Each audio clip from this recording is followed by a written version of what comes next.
Graça e paz.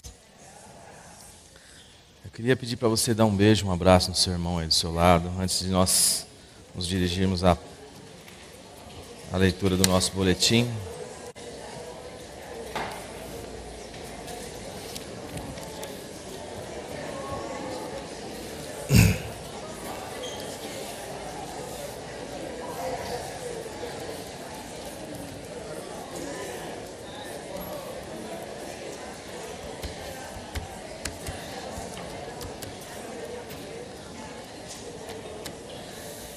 Bom,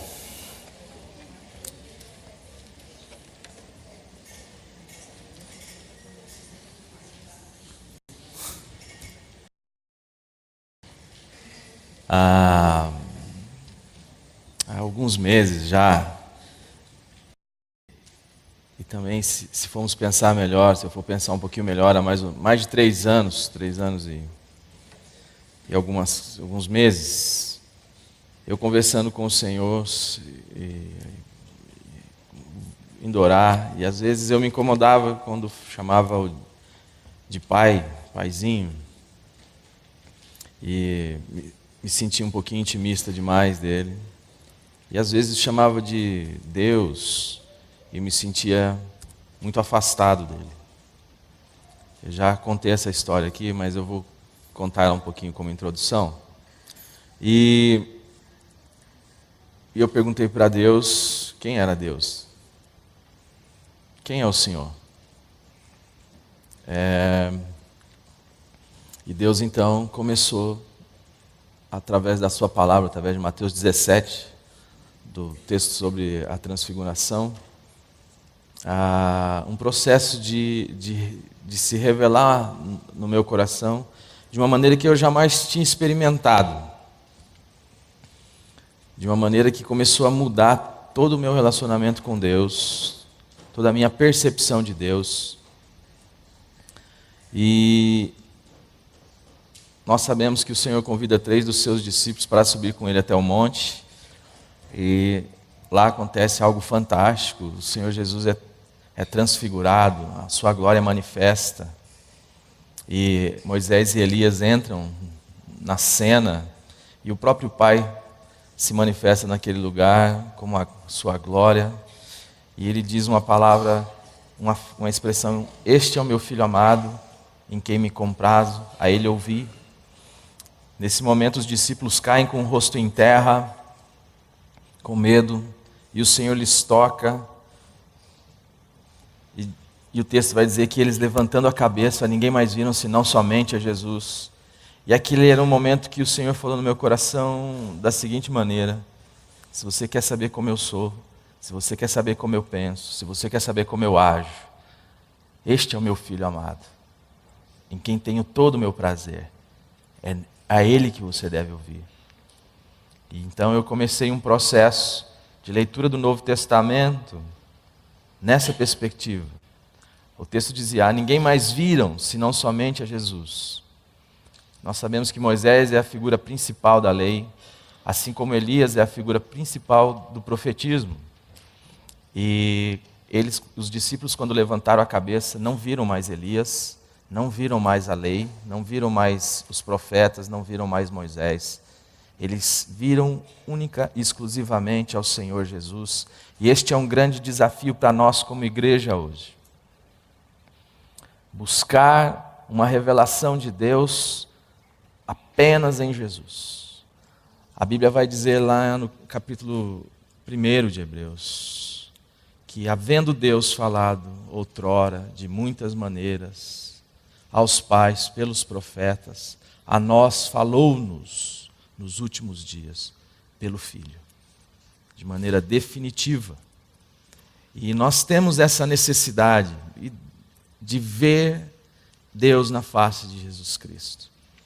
E isto gerou uma pregação chamada Cristãos a partir de Cristo, e mais outra série de pregações, Quem é Deus? E isto continua queimando no meu coração. E alguns meses atrás, numa viagem com o Glenn, acho que para Porangaba, nós fomos pregar lá, e ele falou sobre uma frase do Reinaldo Purim, o professor dele, dizia que nós estamos no início da interpretação cristã. E ele se chocou dentro daquele processo, porque afinal de contas isso era 1968, já havia passado quase 2000 anos da ressurreição do nosso Senhor. Como você pode dizer que nós estamos no início da interpretação das Escrituras? Mas quando nós começamos a atentar um pouquinho para a história da igreja, você percebe que durante 300 anos a igreja, os 3 primeiros séculos, a igreja teve uma simplicidade, uma autonomia, uma liberdade e uma pureza pela revelação de Jesus Cristo. E aquilo se esparramava como um rastil de pólvora. A igreja ia crescendo, ia tomando conta do império, um império que buscava a sua identidade na força, viu muitos dos seus soldados se converterem a Jesus. Mas a partir do ano 300, um camarada chamado Constantino se declarou cristão, sendo ele imperador. E a partir de 380, Teodósio oficializou o cristianismo como a religião oficial do império. E a partir daí você tem uma sistematização da fé, uma complicação da fé. Nós temos uma estrutura crescendo, uma institucionalização muito forte. E os poderosos passaram então a determinar a fé, a dizer o que é ser cristão. E isto durou de 500 até 1500, onde esta parte da história é conhecida como a Idade Média ou o período das trevas. Por que esse nome tão significativo? Porque a palavra de Deus foi tirada da mão do povo. E algumas pessoas ficaram com o controle dessa palavra e usaram para controle, para pôr medo. E o cristianismo foi perdendo a sua essência simples e o seu poder de transformação das vidas. E aquilo que começou de maneira bela, que começou de maneira singela, mas na unção do poder do Espírito Santo de Deus, começou então a tornar algo que contemplava de novo todos os rudimentos do mundo, o sistema do mundo, a sabedoria do mundo, pautada no poder, pautada no controle, pautada no medo.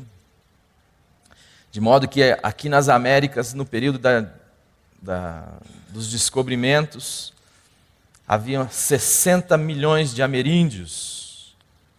Mas quando terminou o processo de colonização das Américas, haviam 6 milhões de ameríndios. 54 milhões de pessoas foram mortas em nome do cristianismo. Sem contar o que aconteceu, as barbaridades e que a gente sabe pela história e tudo isso sendo dito em nome de Jesus. Até que em 1500 houve um protesto contra isto e uma retomada daquilo que era significativo para o cristianismo. E nós chamamos isso de reforma protestante. Mas o Dr. Reinaldo Purim dizia algo interessante. Ele dizia: nós saímos do catolicismo, mas o catolicismo não saiu de nós.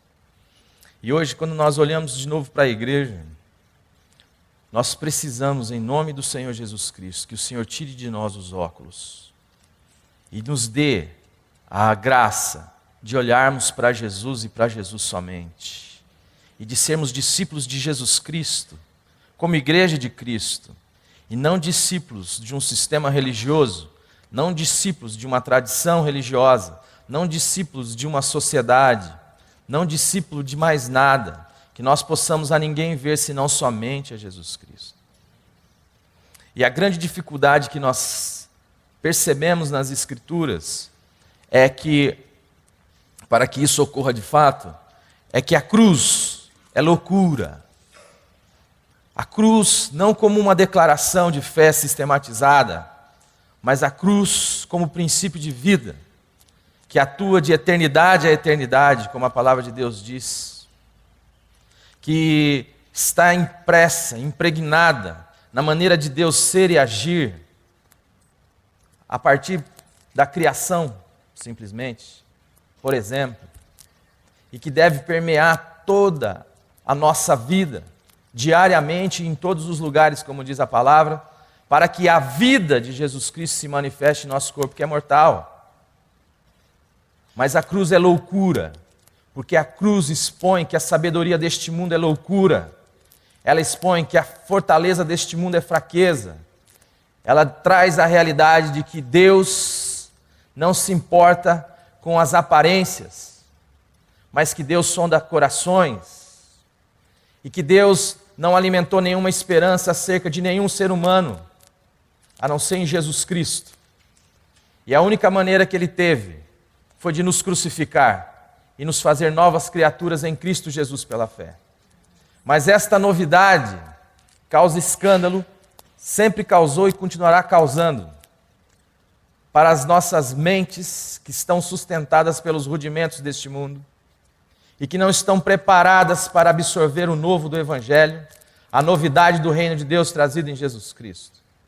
Para isso é necessário um milagre, e para isso é necessário que eu e você tenhamos coragem de não buscar Jesus à noite, como diz Nicodemo, como fez Nicodemos, em uma maneira, em um gesto de administrar sua reputação, mas tenhamos coragem de buscar Jesus à luz do dia, para podermos ser identificados em Jesus Cristo, para poder ter clareza de que o nosso discipulado vem de Jesus, que nós buscamos agradar a Deus e não aos homens, que nós temos um compromisso com o Senhor Jesus Cristo e com o seu reino, e não com as instituições e nem com nenhum valor trazido pelos homens.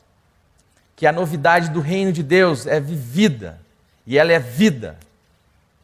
E ela não pode muito ser explicada, mas ela pode ser vivida. E há uma necessidade hoje, 2000 anos depois do início do cristianismo, de novo, ou talvez, quem sabe, nos desafiar, ou sermos desafiados a buscar a partir da palavra de Deus uma revelação do novo sustentada em Jesus Cristo. E eu gostaria de orar com vocês. Pai, em nome do Senhor Jesus Cristo, eu clamo a Ti pela Tua misericórdia e Tua graça. Clamo pela ação do Teu Espírito, Senhor, do qual nós dependemos para gerar vida em nós pela Tua palavra, Senhor. Dá-nos a coragem como igreja, Senhor, de nos confiar somente a Ti, de nos satisfazermos somente contigo, de saber que Cristo é suficiente, Senhor. Dá-nos a coragem de dia a dia negar a nós mesmos, tomar a nossa cruz e seguir após Jesus. Pai, eu coloco esta igreja em Tuas mãos e eu clamo pela Tua misericórdia sobre a vida de cada um dos meus irmãos que aqui estão. Clamo para que o Senhor faça, Senhor, destas pessoas instrumentos, Senhor, do Teu Evangelho, instrumentos de vida, instrumentos de graça, instrumentos de libertação, instrumentos de cura nas Tuas mãos. Nos livra, Senhor, como igreja, de querer colocar o vinho novo num odre que é velho. E nos dá a graça, Senhor, de sermos odres novos. Em nome do Senhor Jesus Cristo, é o que nós te pedimos. Santo Espírito, vivifica as nossas vidas, traz vida à Tua igreja, dá-nos a graça de testemunhar de Deus, de testemunhar de Jesus e de Jesus somente. É em nome do Teu Filho que eu oro, Senhor meu Pai, para a glória do Teu próprio nome. Amém. Deus salve o cristianismo. O texto que nós temos como base é Mateus 9,17.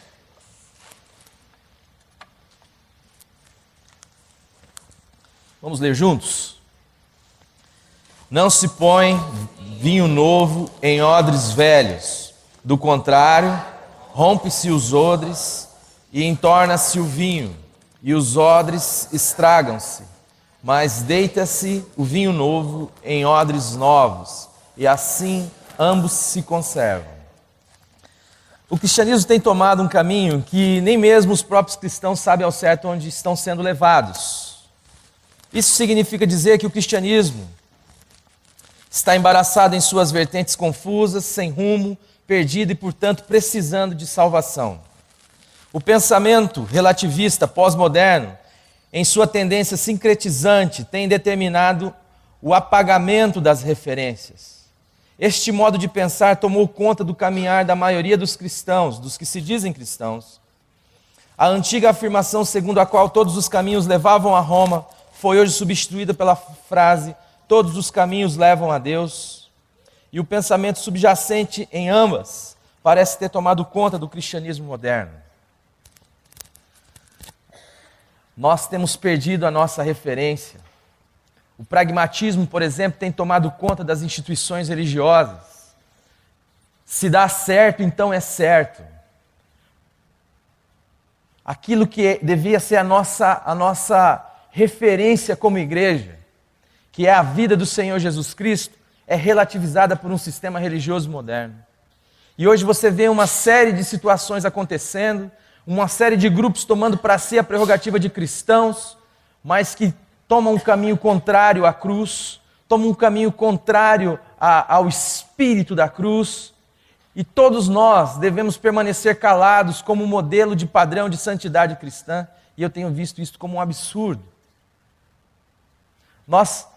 Parece que para sermos cristãos de fato, não devemos então ter uma voz profética no sentido de manifestar que existe sim a verdade, e a verdade é Jesus. Existe sim o caminho, e o caminho é Jesus. Existe sim a vida, e a vida é Jesus. A vida é uma pessoa, a verdade é uma pessoa, o caminho é uma pessoa, e isso não pode ser relativizado. Não, todos os caminhos não levam a Deus.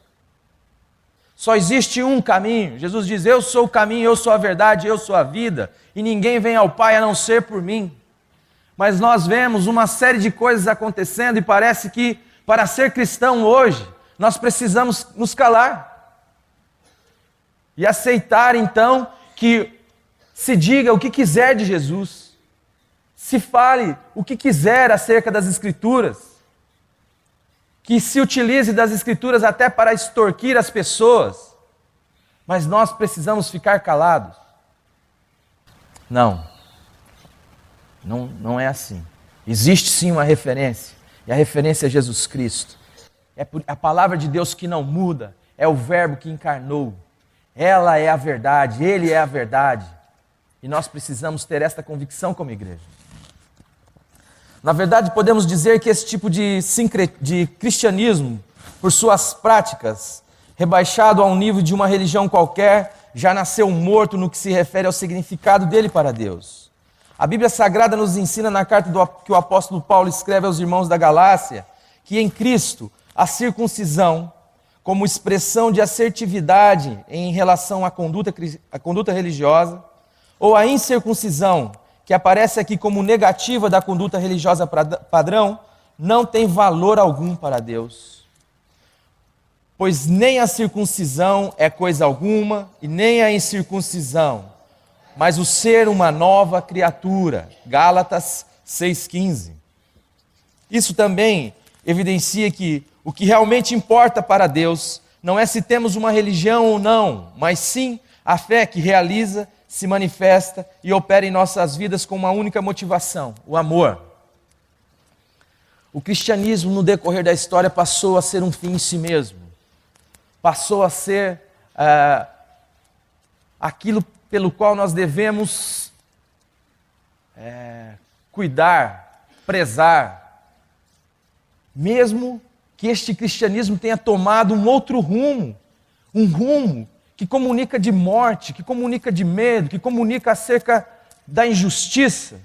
E nós, às vezes, nos pegamos defendendo esse tipo de cristianismo. Mas eu quero dizer que antes de você ser um cristão, você é um filho de Deus. E antes de você ser um cristão, ou de você ser no que diz respeito à perspectiva religiosa, você é um discípulo de Jesus Cristo. E se qualquer religião, mesmo que seja o cristianismo, for no caminho contrário ao de Jesus, você deve, como um cristão de fato, se você é um filho de Deus, um regenerado, a ser o primeiro que vai, em nome do Senhor Jesus Cristo, levantar uma voz profética e dizer: não é assim.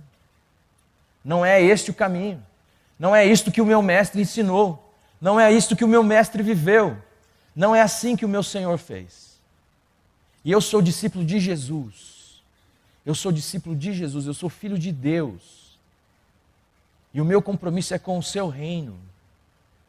Os discípulos, quando foram questionados porque curavam em nome de Jesus, disseram aos religiosos do seu tempo: cabe a nós obedecermos antes a homens ou a Deus?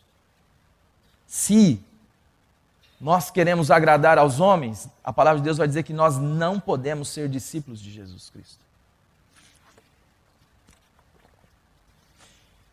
Sei que muitas pessoas podem se sentir ofendidas com estas afirmações, por isso gostaria de ressaltar que elas não são minhas. São conclusões trazidas pela Bíblia Sagrada. Talvez isso não signifique muita coisa para você, especialmente se você for apenas um cristão no sentido religioso. Pois, como dissemos acima, o cristianismo moderno perdeu sua referência em Cristo e em sua palavra. E qual tem como leito hermenêutico o Deus revelado em Cristo, que se identifica como um Pai que é amor. A grande dificuldade, muitas vezes, quarta-feira eu trabalhei aqui com os irmãos, nós estudamos um pouquinho a palavra e sobre esse texto. E nós vimos que lá, no capítulo 9 de Mateus, existe uma chamadinha para esse texto, que vai combinar com a questão do vinho novo e do não se põe remendo de pano bom em pano roto, nem se põe vinho novo em odre velho. A chamadinha lá é o jejum, ou do jejum. São as coisas que estão escritas lá, algo que não é inspirado, alguém colocou lá. Você vai abrir a sua Bíblia, se você for no capítulo 9, a partir do versículo 14, você não precisa ir lá não. Você vai ver que lá em cima tem uma chamadinha sobre o jejum. Mas quando você vai olhar para o texto, você não tem nenhum ensinamento acerca de jejum. Mas se você não se atenta para esta realidade, existe um viés te conduzindo numa perspectiva de interpretar ou de ver aquele texto como se aquele texto quisesse comunicar para você alguma coisa sobre jejum. De maneira que a sua leitura fica enviesada. Você vai buscar no texto, você vem com uma cabeça, com uma mentalidade, com a percepção de querer aprender sobre jejum. E acaba perdendo a essência do que o texto quer dizer. Do mesmo modo, se nós formos às Escrituras com uma mentalidade enviesada pelo velho, você e eu podemos fazer da novidade de Cristo algo sem sentido, ou algo que perde a sua novidade. Se você for querer interpretar as Escrituras ou Cristo a partir de uma mentalidade velha, de um viés velho, você e eu perderemos a essência da revelação cristã. Está dando para entender? O ensinamento de que a religião não tem valor algum para Deus é arejado e vivificado pelo Espírito de Cristo.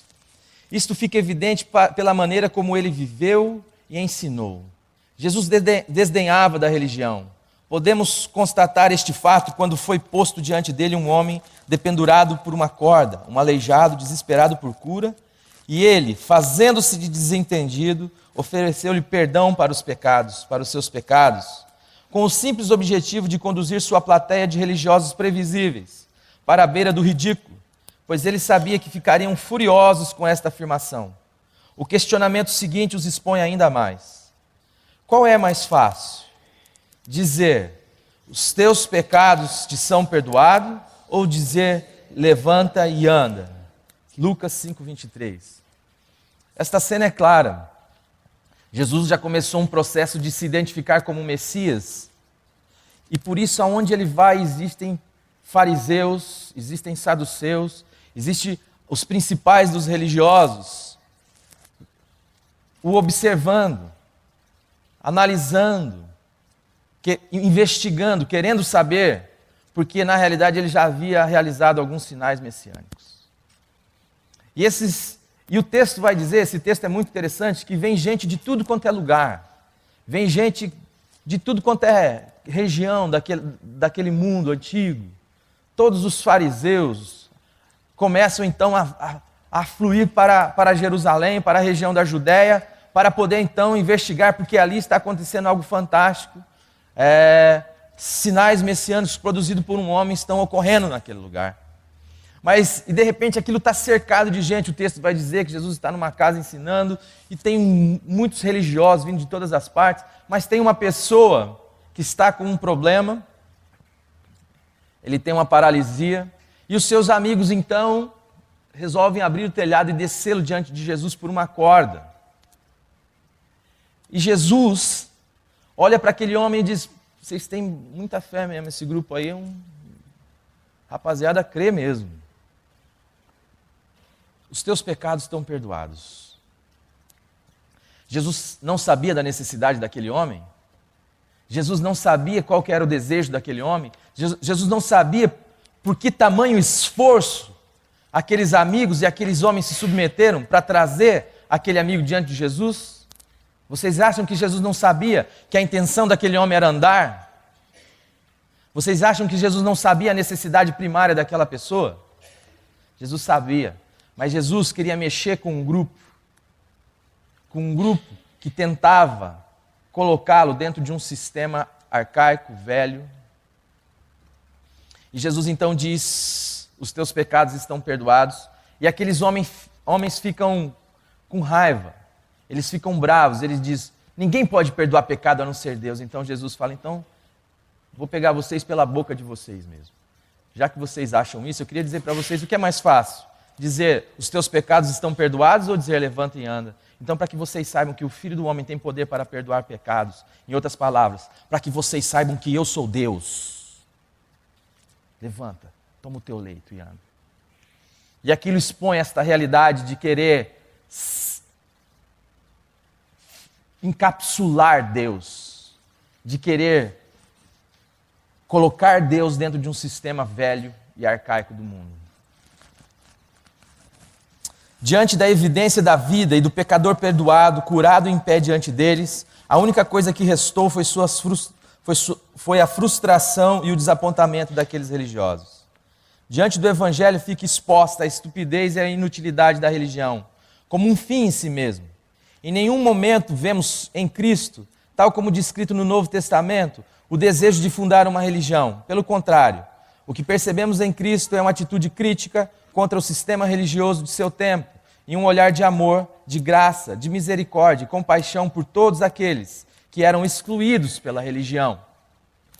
Quando levamos a sério o discipulado de Cristo e com honestidade nos dispomos a aprender dele, chegamos à seguinte conclusão: Cristo é a pedra fundamental de uma nova ordem, de uma nova aliança, sustentada pelo seu sacrifício na cruz e em seu sangue vertido nela. Esta nova realidade, ao mesmo tempo em que inaugura o reino de Deus, põe um fim a todo o sistema religioso pautado pelo princípio da justiça retributiva, estabelecendo a era da vida e da graça, anunciando o ano aceitável do Senhor. Lucas 4,19.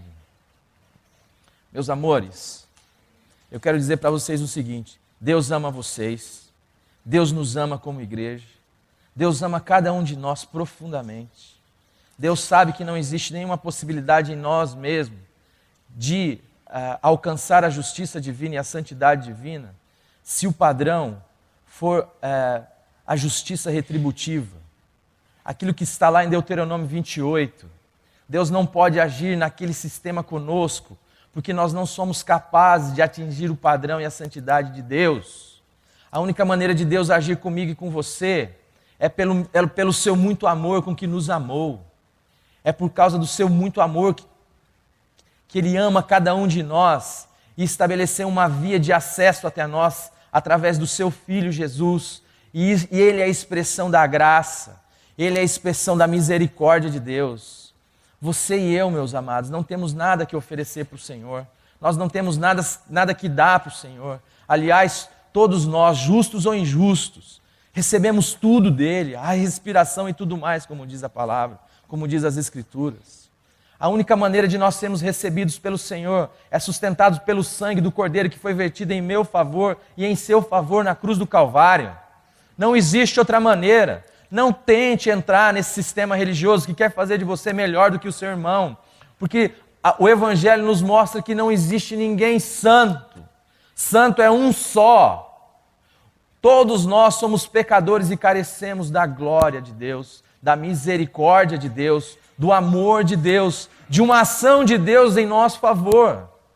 Portanto, não podemos fazer do Evangelho, da novidade, da graça,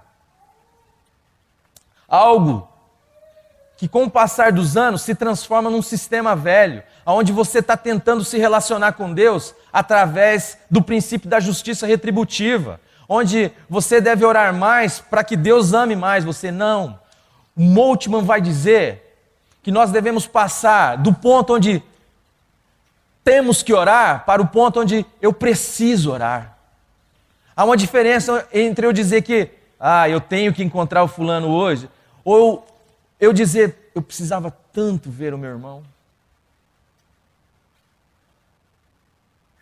A oração, abrindo um parênteses aqui, a palavra de Deus vai dizer que Deus sabe o que nós vamos pedir, o que nós vamos falar, antes mesmo que as palavras nos cheguem à boca. A palavra de Deus vai dizer que nós nem sabemos orar como convém. A palavra de Deus vai dizer que há uma necessidade do Espírito interceder por nós nas nossas orações.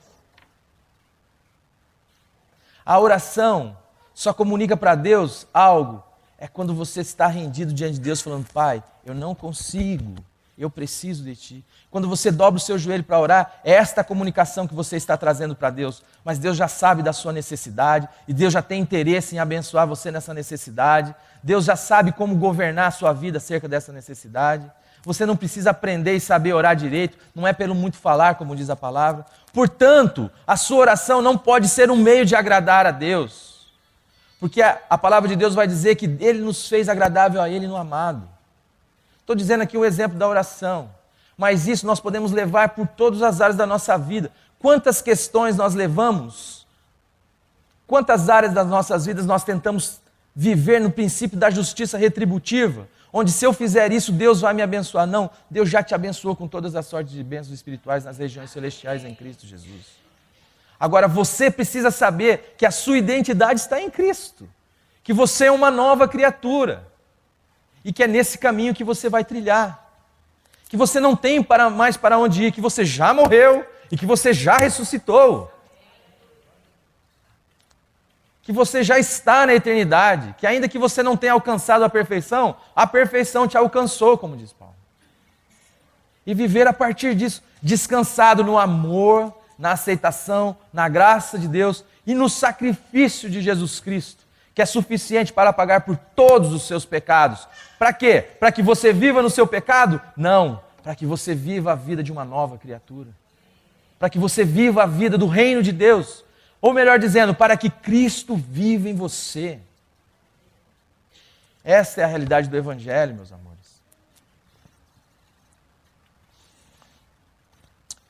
O que o Filho de Deus precisa é ter a consciência iluminada para saber que nem a circuncisão nem a incircuncisão tem valor para Deus. E que o discipulado cristão, ou seguir a Cristo, transcende toda e qualquer formalidade religiosa, como bem ressalta José Comblan. O caminho de Jesus se vive no contexto de uma religião, mas é superior a ela e permanece crítico com relação a todas as religiões. Jesus criticou radicalmente a religião do seu povo e os cristãos também devem criticar a religião, em primeiro lugar, a sua, porque a religião, sempre tende a se afastar do caminho de Jesus e se tornar autônoma, dando satisfação aos desejos religiosos dos povos, mas sem referência ao reino de Deus. Temos que com clareza estar convictos de que nossa identidade está em Cristo e não em nossas denominações religiosas, nem mesmo na pseudo-falta delas. Mas a questão que surge é esta: como aquilo que começou de maneira simples, libertadora e bela, tornou-se este emaranhado de complexidades e confusões? O problema começa, primeiramente, como uma necessidade humana institucional, pois não temos a condição de expressar nossa fé comunitária sem nos institucionalizarmos. E onde existe local definido, horário definido, funções definidas, aí existe uma instituição. O problema não é a instituição, o problema é quando a nossa identidade deixa de estar em Cristo para estar na instituição.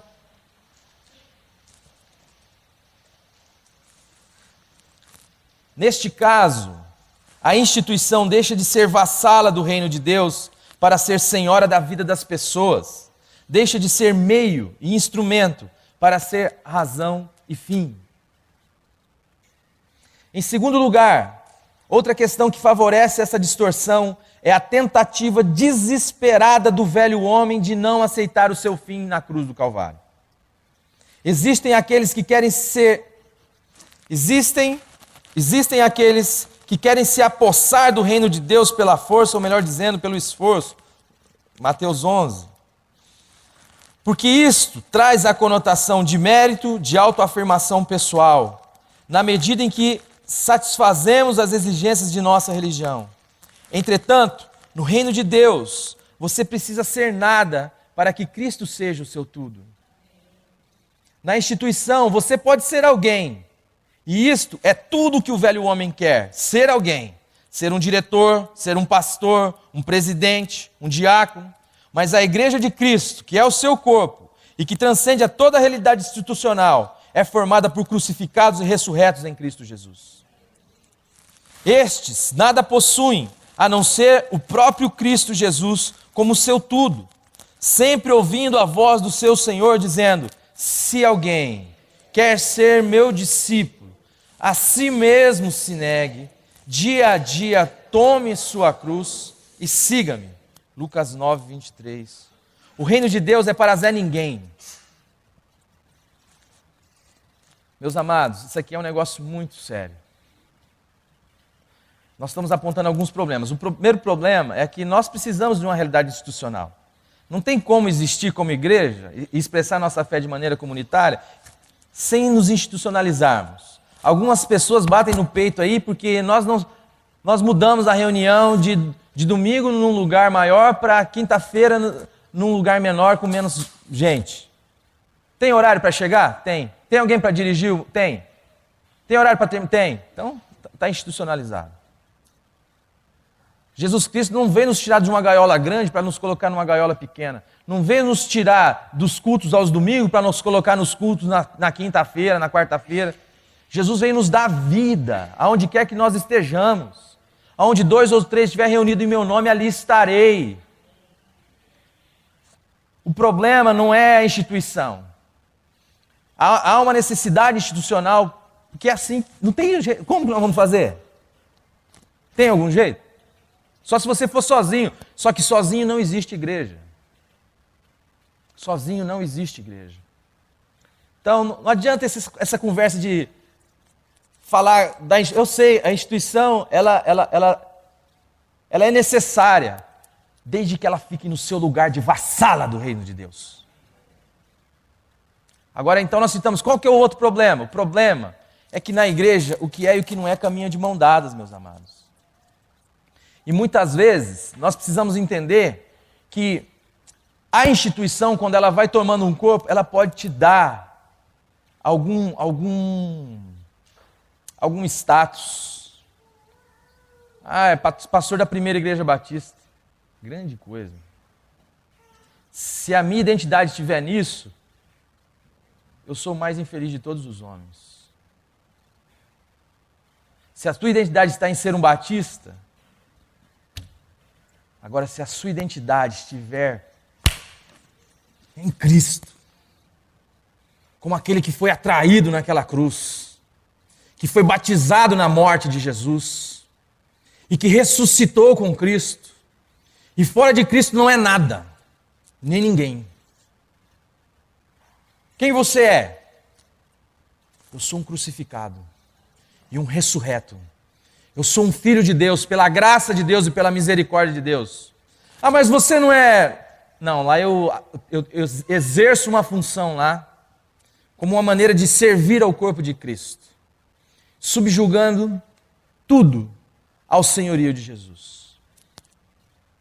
Eu posso exercer uma função pastoral, mas a minha identidade não pode estar nesta função, porque a minha identidade é Jesus Cristo, e a sua também deve ser a mesma.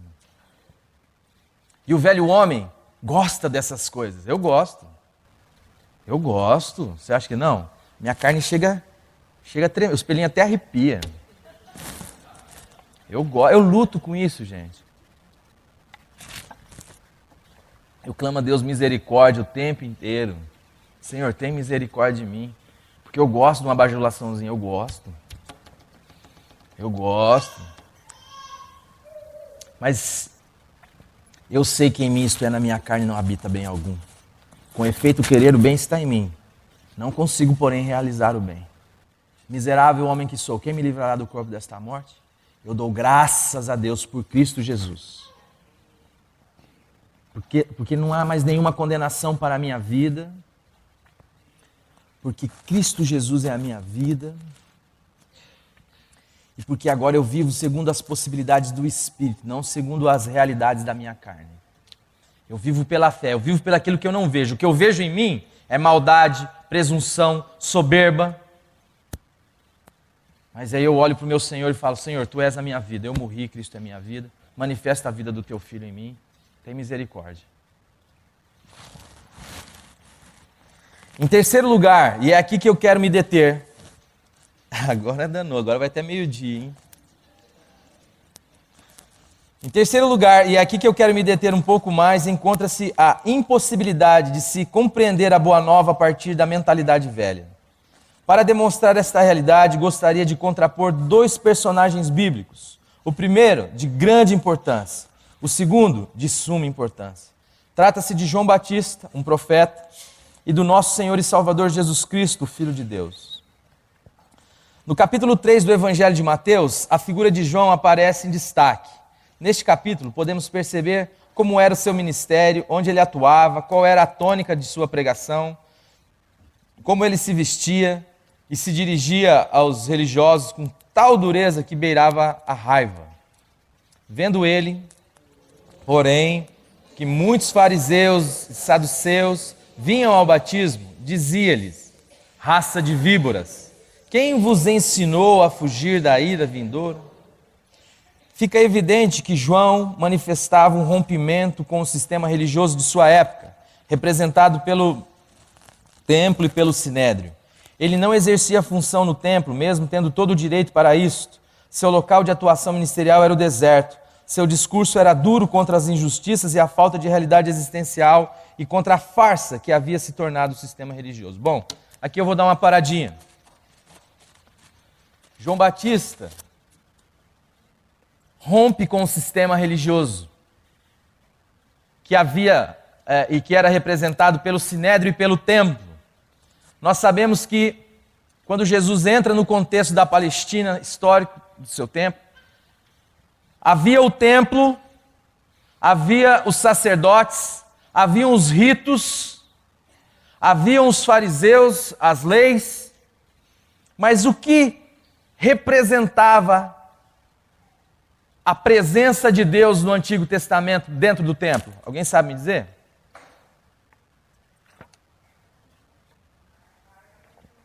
A Arca da Aliança. Agora uma pergunta eu faço para vocês. A Arca estava no templo, no Santo dos Santos, quando Jesus entrou no contexto histórico? Não. A Arca já havia desaparecido há muito tempo. O que isso comunica a mim e a você? Comunica que nós temos um circo armado, mas a essência, o fundamental, a presença de Deus naquele circo não havia. Aquilo que representava a presença de Deus não estava mais lá. E aonde Deus estava? Deus estava no deserto. Por isso João Batista é a voz do que clama no deserto. E João Batista era filho de Isabel, que era descendente direta de Arão. Ou seja, João Batista era para ser sacerdote, e alguns estudiosos vão dizer que ele era para ser sumo sacerdote do templo naquela época. Mas ele não estava lá, ele havia rompido com aquilo. E mais um detalhe, havia 2 sumos sacerdotes. Estranho isso, né? Anás e Caifás. Isso comunicava também a politicagem do templo. Comunicava já as falcatruas dos homens. Então olha para isso, gente. Havia o templo, a arca não havia as confusões, as politicagens. E João então sai para fora disso tudo e começa a levantar uma voz profética como um profeta. A palavra de Deus vai dizer que a lei e os profetas testemunharam até João. E ele vai dizendo, ele tem um discurso pesado, de tal modo que os religiosos que ouvem João Batista levantaram uma voz profética contrária contra o sistema religioso do seu tempo, ainda assim vão lá para ser batizados por João Batista no capítulo 3. Olha que coisa interessante, é porque religioso é assim mesmo, gente. Eles não estão preocupados com realidade existencial, eles estão preocupados em livrar o deles. Então se João fala que tem que batizar para arrependimento de pecado, vamos lá também, né? Que custa? Não custa nada. Vamos lá. Quando chega diante dele, o que ele fala? Raça de víboras. Quem que vos ensinou a fugir da ira vindoura? Produzir, pois, frutos dignos de arrependimento. Se você está achando que o que eu estou falando tem fundamento, então se arrependa de fato.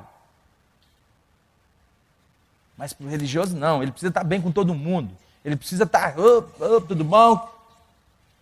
Deus é bom, o diabo não é ruim, aquele negócio assim.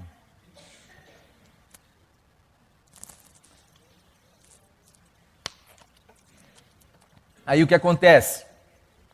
João representa este rompimento. Mas quando você vai ver lá no capítulo 3, João ainda traz um rançozinho. Você pode ver que ele se veste com uma roupa de camelo, de couro de camelo, e que ele leva um cinto amarrado à cintura, que lembra muito uma estola sacerdotal.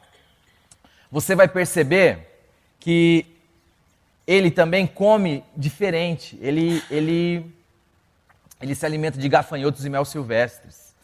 Você vai perceber que ele não gosta de muvuca, ele vai para o deserto. Deserto não é lugar de gente. E interessante que ele sai de um sistema, mas ele também traz um pouco do sistema para ele, ou seja, ele sai de um negócio, mas o negócio não sai dele. Vamos lá? João também se manifesta contra... É aí que eu estou ou não fica? Obrigado, eu gosto de vocês por causa disso. João também se manifesta contra as políticas eclesiásticas, contra a verdade que se torna uma mentira, pronunciada quando não temos o respaldo da vida e fazemos da verdade peso para os outros, como também denunciou Jesus. Então falou Jesus à multidão e aos seus discípulos, dizendo: na cadeira de Moisés estão assentados os escribas e fariseus. Todas as coisas, pois, que vos disserem, que observeis, observai-as e fazei-as, mas não procedeis em conformidade com as suas obras, porque dizem e não fazem, pois atam fardos pesados e difíceis de suportar, e os põem sobre os ombros dos homens. Eles, porém, nem com o dedo querem movê-los. Mateus 23, de 1 a 4. No entanto, se observarmos com mais atenção a vida de João, perceberemos que mesmo ele teve dificuldade diante da novidade do Evangelho. Assim como muitos de nós hoje tentamos acondicionar a novidade da boa nova do reino de Deus ao velho e maligno sistema do mundo, na tentativa de fazê-la mais compreensiva a nós mesmos e usufruir dos seus benefícios. João, mesmo representando um rompimento com o sistema religioso do seu tempo, ainda trazia em si o ranço da religião, epitomizada pelo comportamento externo, pela aparência e pelas geografias. Ora, João representava o seu testemunho de Deus. Como é que você testemunha de Deus? Nós, como os discípulos, somos chamados a testemunhar do Senhor, a dar testemunho, a dizer: ó, eu conheço Deus. E como Como é que ele é? Como é que você testemunha de Deus? Ah, eu vou na igreja. Ah, eu jejuo. É assim que você testemunha de Deus? É assim que os fariseus, é assim que os saduceus testemunhavam de sua espiritualidade e da sua relação com Deus. Mas quando nós olharmos para Jesus, nós vamos ver que o negócio muda um pouquinho. É por isso que João, no capítulo 11 de Mateus, depois de ouvir falar de como Jesus agia, se escandaliza com ele e manda seus discípulos questionarem Jesus Cristo, dizendo: És tu aquele que estava para vir, ou havemos de esperar outro? Mateus 11, 3. E recebe como resposta, depois de referências aos sinais messiânicos, uma bem-aventurança para aqueles que não agem em conformidade com a atitude que João estava tendo. E bem-aventurado é aquele que não achar em mim motivo de escândalo. Bom, no capítulo 11, João já está preso. Herodes já mandou prendê-lo. E ele, o texto vai dizer lá, depois os irmãos estudam, vou deixar isso como tarefinha de casa, vai dizer lá: ouvindo João falar acerca das obras de Jesus, mandou 2 dos seus discípulos a questionarem: És tu mesmo o Messias? És tu mesmo aquele que havia de vir? Ou devemos aguardar outro? Ora, vamos pensar na vida de João. João é aquele homem que batizou Jesus, que viu o Espírito Santo descer sobre Jesus em forma corpórea de uma pomba, que havia dito: este é o Cordeiro de Deus que tira o pecado do mundo, que havia dito que ele não era digno de desatar as sandálias do Senhor, que havia dito, quando seus discípulos quiseram seguir a Jesus, convém que ele cresça e que eu diminua. A primeira questão que surge para mim é: por que João também não abandonou tudo e não foi seguir o Senhor Jesus? E a segunda questão que surge para mim é: por que agora, neste momento, ele está em dúvida? O que aconteceu para ele ficar em dúvida? O que aconteceu é que Jesus e o Deus revelado em Cristo Jesus é escândalo para a religião. E foi escândalo para o ranço religioso que João trouxe, meus amados. Então Jesus vai dizer: fala para João, ele está querendo saber se eu sou o Messias? Fala para João que os cegos veem, os surdos andam, os surdos andam é bom, né? Mas andam também, não andam? Os surdos ouvem, os coxos andam, os leprosos são limpos, os mortos são ressuscitados e aos pobres é anunciado o reino de Deus. E diz mais um negocinho para João: bem-aventurado é aquele que não se escandaliza por minha causa. É este o recadinho que ele manda para João. E depois ele continua e ele fala das categorias de João, que como um nascido de mulher não existiu ninguém maior do que ele nessa terra, mas ele fala também que no reino de Deus o menor será maior do que João Batista.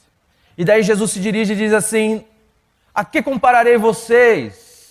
A crianças sentadas nas praças, que dizem: tocamos flautas e não dançastes, cantamos lamentações e não chorastes, porque veio João Batista, não comia e nem bebia, e vocês diziam que ele tinha demônio.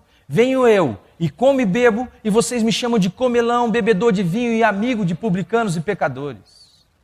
O problema, as obras que Jesus estava fazendo aqui, que estava escandalizando João, é aquelas obras de Lucas 4, 5, 6, 7, de João 8, de João 4.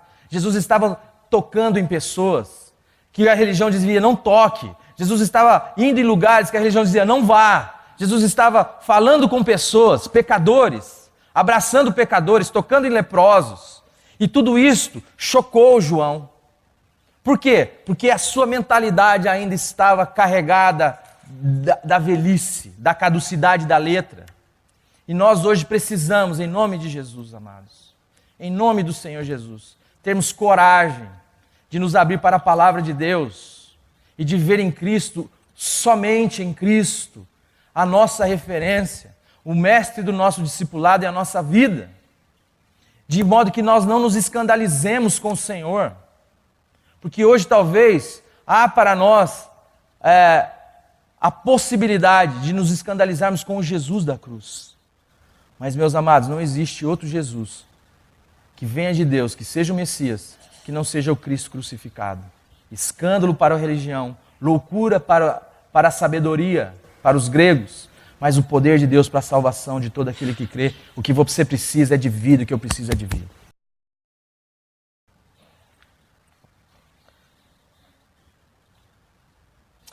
O Jesus dos evangelhos é escândalo para a religião por causa da cruz. O Cristo crucificado é loucura para a sabedoria deste mundo, ou para a sabedoria deste século ou deste mundo. A única maneira de acomodar Cristo às religiões é retirando o escândalo da cruz. Só que neste caso já não será mais o Cristo dos evangelhos, mas sim mais um ídolo com o nome de Jesus Cristo, criado pelas religiões, sem poder para salvar e recheado de sabedoria deste mundo, com o intuito de enganar as multidões, exercendo sobre elas controle e obtendo delas lucro. Que Deus nos livre disto, mas nós... Escândalo para os judeus e loucura para os gregos, mas para os que são chamados, tanto judeus como gregos, lhe pregamos a Cristo, poder de Deus e sabedoria de Deus. Nós não podemos nos envergonhar do Evangelho, porque ele é o poder de Deus para a salvação de todo aquele que crê. O problema é que a novidade do reino de Deus não cabe em nenhum sistema produzido pelo homem. Do mesmo jeito que Jesus não coube. Jesus se vestia como todo mundo, Jesus comia e bebia com todo mundo, congraçava com pecadores e publicanos, puxava papo com uma divorciada, ao mesmo jeito que tinha uma palavra de aceitação, amor e libertação para uma adúltera, tocava em leprosos, recebia um ladrão em seu reino, com base em seu sacrifício capaz de justificá-lo e santificá-lo. Meus amados, quando nós contrapomos a realidade do velho e a realidade do novo, fica exposta que não dá para pôr vinho novo em odre velho. O que nós tentamos fazer é acomodar Jesus Cristo a um sistema velho, arcaico, aonde os padrões humanos são a nossa referência, e não a graça e a verdade expressa em Jesus Cristo. O amor e a aceitação de um Deus que ama a todos e que quer salvar todos, libertar todos do seu pecado, que quer dar vida, não quer fazer de mim e de você um crente padrão, um cidadão melhor, quer te dar uma nova vida, quer ser a sua vida. E nós insistimos em dar procedimentos às pessoas, insistimos em falar que as pessoas devem ser boas, devem ser corretas, que os seus maridos devem amar as suas esposas, que as suas esposas devem ser submissas aos seus maridos. Isto é impossível se Cristo não for a sua vida. E se isso for possível, aquelas regras nas quais você se enquadrar, vai manter a coluna dorsal do pecado intacta, porque isso vai trazer orgulho no seu coração, vai fazer de você um religioso chato, e vai fazer de você melhor que os demais. E Deus não quer fazer de você alguém bem comportado, Deus quer matar você e fazer de você uma nova criatura. Deus quer fazer de você quer te dar vida. Agora, não troquemos a vida que Deus tem para nós, para uma falsa vida, uma vida que acaba na morte, e que ainda que você seja um cidadão padrão, que você ganhe o prêmio Nobel da Paz, você irá para o inferno. Irá para o inferno, cheio do seu orgulho.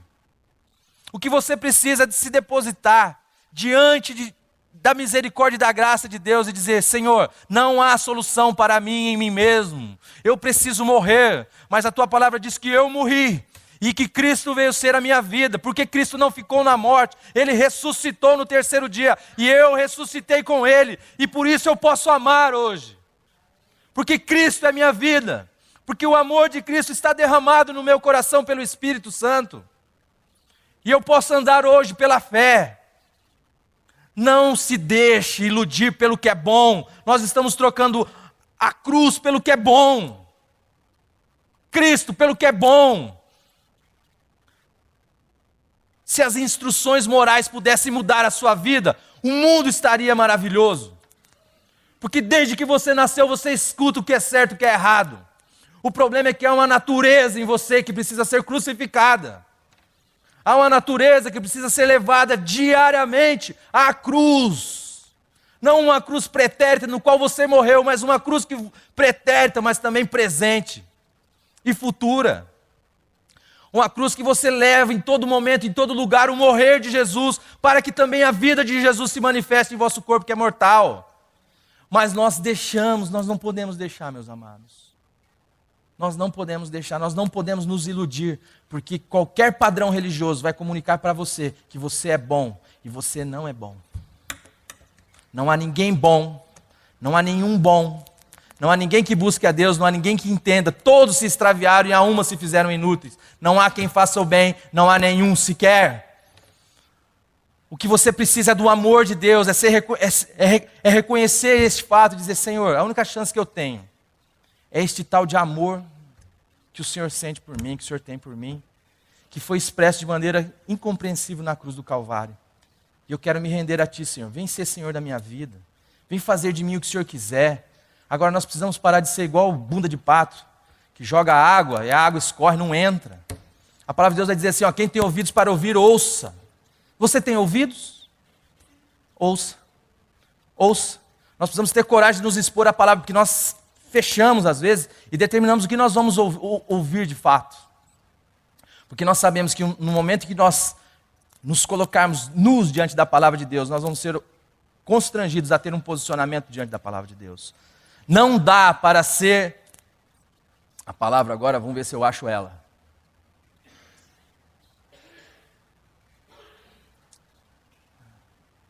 Indiferente.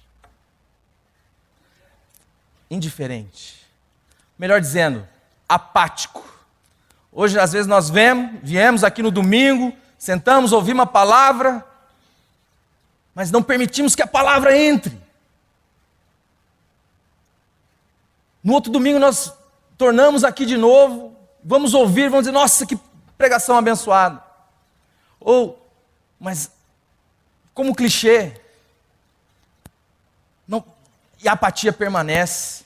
Às vezes eu gostaria que você tivesse raiva de mim, ou raiva de qualquer pregador, ou que você realmente se permitisse ser impactado pela palavra, mas que você não ficasse indiferente à palavra. Deus está nos dizendo hoje, meus amados, eu amo vocês, não tem outra solução para vocês fora do meu amor, fora da minha graça. Nós não temos outra coisa a não ser a vida de Cristo em nós. Não tem outro meio a não ser sermos crucificados e ressurretos em Jesus. Não tem outra chance a não ser Jesus ser a nossa vida. E vocês são discípulos não dos fariseus, não do sistema religioso, não do padrão desse mundo. Vocês são discípulos de Jesus. E há uma distinção entre uma coisa e outra. Você quer testemunhar de Jesus sendo discípulo dos fariseus? Ou você quer testemunhar de Jesus sendo discípulo de Jesus? Se você for discípulo de Jesus, então aí é um lugar do vinho novo entrar e se acomodar. O problema é que não se põe vinho novo em odre velho. O problema é que não se pode ver o reino de Deus se não nascer de novo. E que não é possível nascer de novo sem ser crucificado com Cristo. Hoje isso aqui é omitido da maioria das pregações, da maioria das igrejas também. Você pode ser um bom crente, um excelente cidadão. Não precisa ser crucificado. Cristo não precisa ser sua vida. Você consegue manter os padrões. Você paga suas contas em dias, você tem uma só mulher, você é isso, você é aquilo. E vive uma vida enganada.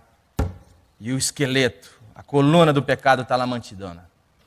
E você está cheio de orgulho, se fazendo melhor do que os demais e achando um modelo para os demais. Não existe ninguém que é bom. Um bom é só Deus. Sabe quanto você é santo? Quando Cristo vencer a sua santidade. Fora disso... O problema é que ainda que possamos reproduzir comportamentos morais socialmente aceitos, não podemos produzir vida em nós mesmos. O problema é que Jesus não veio buscar justos e perfeitos, e nem sadios. Estes não precisam de Jesus Cristo crucificado. Na realidade, o que temos visto na religiosidade cristã pós-moderna é a pregação de um Cristo sem cruz. Isto porque este Cristo sem cruz não representa nenhuma ameaça ao velho, uma vez que não tem a pretensão de fazer nova todas as coisas. Antes, esse Cristo parece estar comprometido em perpetuar um mundo que jaz no maligno, não revelando aos homens a extensão e a gravidade do pecado, fazendo com que vivam no engano da justiça própria, um mundo onde os fracos não têm vez. O que vemos, na verdade, é um esforço na tentativa de fabricar um Cristo à imagem e à semelhança dos homens. Isso porque o verdadeiro, para muitos, é um escândalo e uma pedra de tropeço. Que ele não seja um escândalo e uma pedra de tropeço na sua vida. Pelas coisas que ele faz, pela maneira como ele age, pela maneira como ele aceita as pessoas, como ele perdoa aquele que você acha que não deve ser perdoado, como ele ama aquele que você acha que não deve ser amado. Meu querido e minha querida, para encerrar, eu quero dizer, não se apegue a nada a não ser no Senhor Jesus Cristo. Não tem esperança fora de Cristo. Não tem esperança fora da cruz do Calvário. Não se permita trocar a vida eterna por esta vida passageira, ainda que ela seja uma vida recheada de boas condutas. Mas deixa Cristo viver em você. Nós precisamos hoje reinterpretar a nossa fé.